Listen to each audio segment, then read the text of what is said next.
Family, on tonight, we're going to have a discussion about some things related to the work of Satan and how he seeks to undermine our efforts at pleasing and honoring God.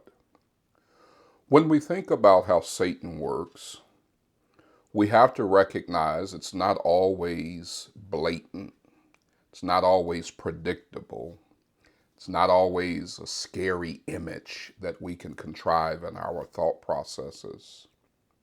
I know as kids we thought about the boogeyman, we thought about monsters under our bed or some mysterious figure lurking in the dark somewhere. And though that is the work of a child's imagination, wild imagination, it sets the stage for how we approach a lot of things in life. Because we tend to think that what we need to fear, or at minimum be concerned about, is something that is a scary image, something that's predictable, something that's blatant, not recognizing that many of the things that we need to be on guard against are things that are seemingly innocent. We can be very comfortable in ways in our lives and areas in our lives in which the work really needs to be done to be on guard. The devil works on us when we are relaxed and not on guard.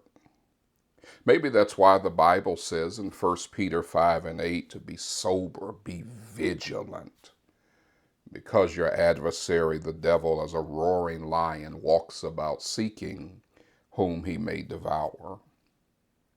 When we are comfortable, that means there's an appearance that there are no threats. And the devil wants us to think that there are no threats, because then he has the element of surprise. When we don't think that there are threats, we remove our defenses and we don't take protective measures. I want to suggest to you that there are 7 areas in our lives in which we need to be on guard and take protective measures, because the threat is real, and the devil never calls in sick, never takes a vacation day, never is on a leave of absence. Here are some areas in which we need to ask God to help us to protect. And I want to emphasize the word protect, because we tend to ask God to provide. We want him to provide blessings, usually something tangible, something we can see or touch. And even in the untangible, intangible blessings, we are asking God for things like our health, asking God for things like family. But we need to ask God, in addition to what we want him to provide, to actually protect us. The first thing that we need to protect is our mind. The devil likes to creep in with subtle but toxic thoughts. We are bombarded with negative images on a daily basis. We hear negative things. It may be the television, movies, or radio. It may be the conversation of the people that we are around. And all of these things are invading our minds. It's kind of like when you go into your yard and you wonder how a plant cropped up or how a flower cropped up, not recognizing that during the course of any day there are so many things in the air, seeds or things being cross-contaminated, things being cross-pollinated. Then you wonder why something grows. It's because something has been planted. Sometimes we wonder why we do or say things that come out of us is because somewhere the devil has planted that in our minds. So while we ask God to provide for us, we need to ask him to protect our minds. Second, we need to ask God to protect our emotions, being careful not to be led by our feelings. Many people are not aware of how many bad decisions they make because they are in an emotional state in which their emotions are in control. It's kind of like in Luke 9 and verse 54, when James and John saw that there were certain Samaritans who would not do what was needed in preparation for Jesus. They asked, can we just call and ask God to rain down fire on them? That's unrestrained emotions. Notice in Luke 9, Jesus did not rebuke the Samaritans who did not respond favorably. He rebuked his very own disciples who were so emotionally charged that they wanted to destroy someone. Third thing we need to protect are our relationships. We're in relationships that either provide us strength or relationships that cause us struggles.